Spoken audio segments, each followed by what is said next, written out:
Hi, everyone. I'm Joel Engardio, and I'm hosting a series of video interviews with neighborhood leaders to talk about the coronavirus pandemic and how people are handling it. And today we have Sally Stevens with us. Sally is president of the Golden Gate Heights Neighborhood Association. She's also a leader of SF Dog, and it's a nonprofit that advocates for San Francisco's dog owners. She's a retired science journalist with a PhD in astrophysics, and she writes a guest column in the San Francisco Examiner. And we'll be talking with Sally about her latest column. It was about how seniors are dealing with the coronavirus pandemic and sheltering at home. We're about a month into the shelter-in-place order with about a month to go. And welcome, Sally. Thanks for being with us. Hi, Joel. It's interesting times that we're living through. Absolutely. You know, you've described yourself as a baby boomer and senior who lives alone with your dog and cat. Why did you want to write about your experience sheltering at home? I just thought it was interesting I think a lot of people are going through similar things. We're all going through, it's a new thing to do shelter in place. None of us have ever had to do it before. And I just thought I would write about my experiences. And I've had actually, since the column ran, I've had a couple of people come up to me and say, hey, I felt the same way and I thought I was the only one. So I think that the more that we talk about how we're acting, how we're feeling, that sort of thing, I think that it can help people to realize that we're all really are in this together. We're all doing this. The same thing's happening with all of us. Yeah, in your column, you had mentioned that you've experienced boredom and you said maybe a little depression. And I imagine you're not alone in those feelings. Can you tell us more about or share more about what you are feeling and why you wrote that in your column? Well, when this first started, the first shelter in place, I thought of all these things I was going to do. You know, I was going to clean out the garage and I could do this and I was going to do that. And I have jigsaw puzzles and I draw stuff. And I've done none of that.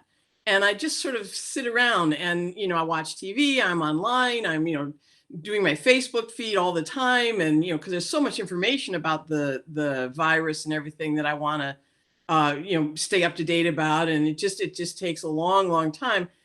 And, I take naps every day, come back from the park and I take a nap and I'm thinking, I'm like not getting anything done. And then I realized that it's okay, that it's, these are kind of unusual times and we should all give ourselves a little bit of a break about if we're not being as productive as we think we should be.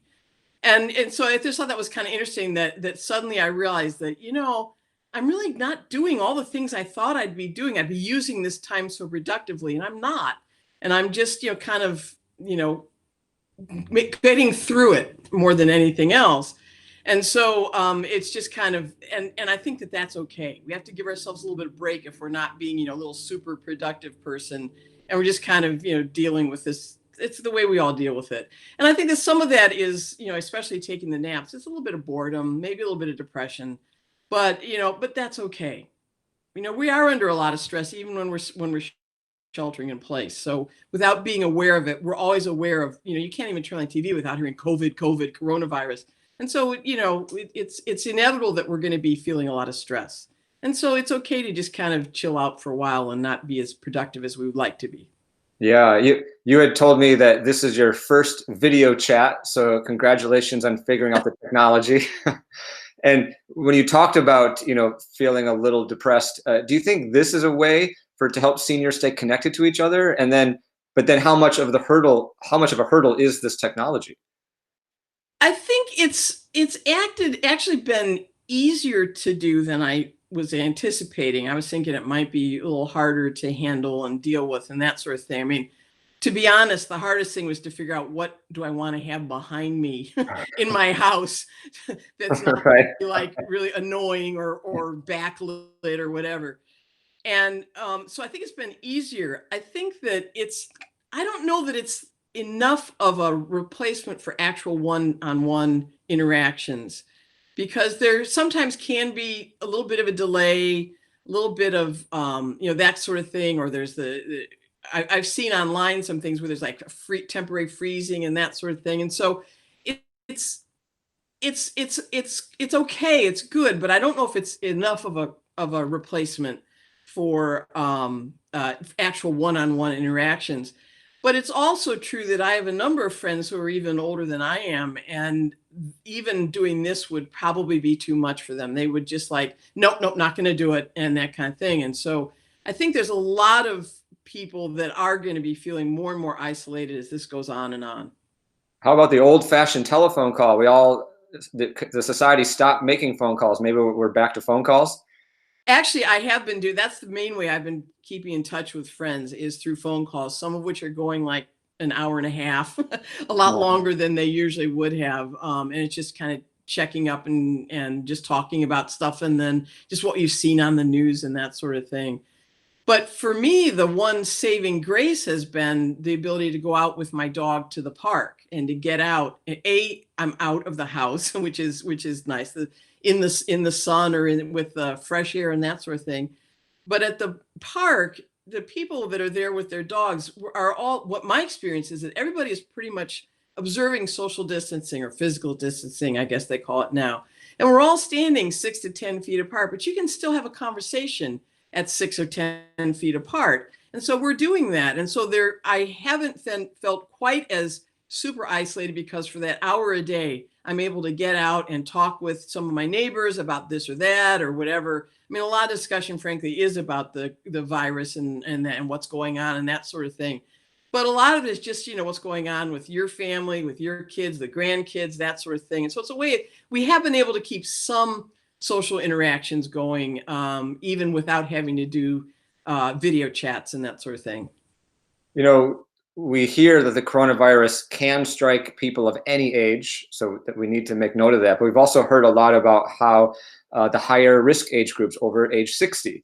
And you wrote in your column about how the threat of this virus made you face your own mortality and get your affairs in order.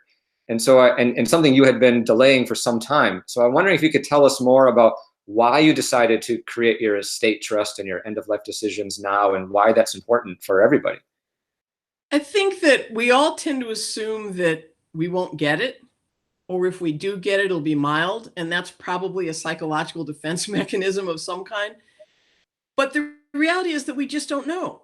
And when I see on the news where people are diagnosed on a Friday and then they're dead on Sunday, it's like, not a lot of time to deal with your issues and get your affairs in order if they're not already done that way.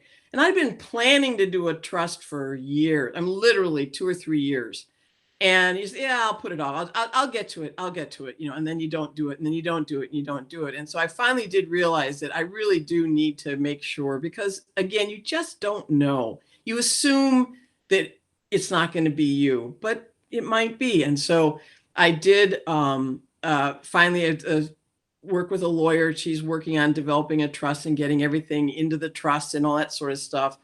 And then the other aspect of it is making sure that my dog is taken care of, because my dog is, what's going to happen? And so one of the first things I did was I talked to a good friend and I asked him if he would take her, because again, you have to have some kind of a plan in place for your pet. It's enough for yourself, if people have their medical power of attorneys and everybody's talked about, do not resuscitate or whatever your issues are, and end of life decisions and that sort of stuff. Even if you've done all that stuff for yourself or for your wife or your husband or your partner, whatever, you make sure that your dog and your cat or whatever animal you have, your ferret, whatever you have, your guinea pig, that you've made arrangements for them as well.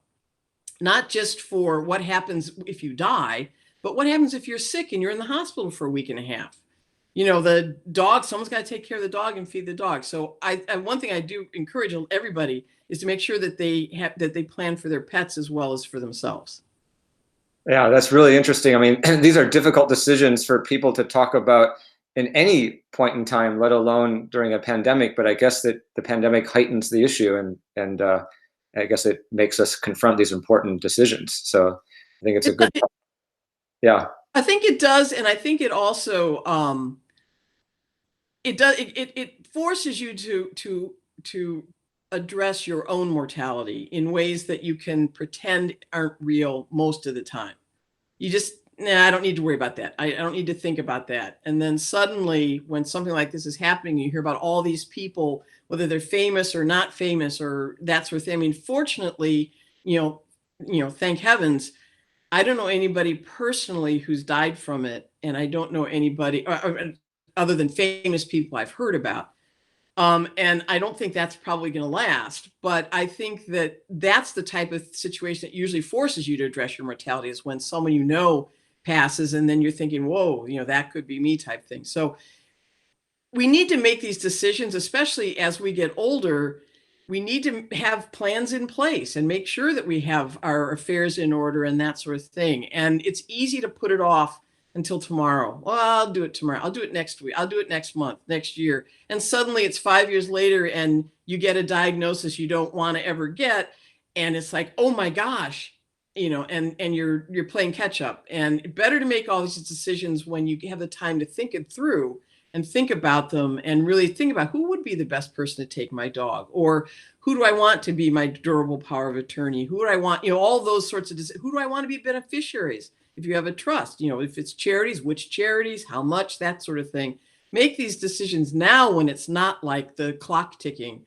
And I think that that's one thing that this has really convinced me that I need to do, and I'm doing it. The only thing I've done, frankly, nothing else, but at least it's something. What advice would you have for seniors like yourself who are sheltering in place? Any last bits of advice? And also for young people, what are things that young people can do that you would like to see them in helping seniors? I think the main thing for younger people is to check in with people, either your own family, your parents, grandparents, that sort of thing. But also, if you know there's a senior who lives alone down the street, kind of check in every once in a while. You either call them up, or knock on the door and then stand back 6 feet or whatever, or send them a text, or email, something like that. Just kind of check in. I think that just knowing that people are aware of you can help relieve some of the feeling of isolation. And then people also offering to go to stores for seniors, especially seniors who have some health issues where it really is much more dangerous. I consider myself quite lucky. I don't have any underlying health issues, so I'm not as concerned to go to the grocery store myself, although I'm wearing a mask now that I made out of an old t-shirt because I can't find them anywhere else. Some of the Giants players that are no longer with the Giants, I've torn up their t-shirts and they're now become my mask. That's good. But the just checking in on people, I think. And I think seniors is encouraging them as much as possible to reach out to their friends, whether it's by phone, which I think everybody's comfortable with. If you're comfortable with something like Zoom, do that, or any kind of video chatting, or just arrange to have somebody come by and just talk out your window, open your window and talk to the person on the sidewalk or something like that.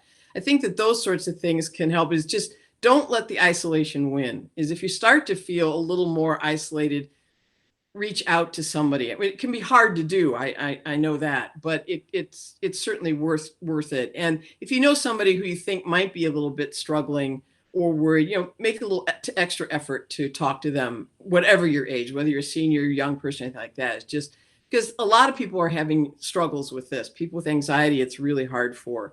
And that can be young people as well as seniors. And I think that this is a time when we do need to kind of look out for our neighbors as much as we can. Yeah, well, that's really good advice, Sally. And I know I delivered some bread to you a few days ago, and it was really nice to stand a good 10 feet away from your front door, but we had a nice conversation. So it was as nice to me as I hope it was to you. I enjoyed it a lot. And yeah, it was the highlight of the day, that's for sure. Highlight of my day too. And I really appreciate you being our guest today on our interview series with neighborhood leaders. And thank you so much. This has been Sally Stevens, and I'm Joel Engardio. And please be safe and be well. Thank you. Yes, you too.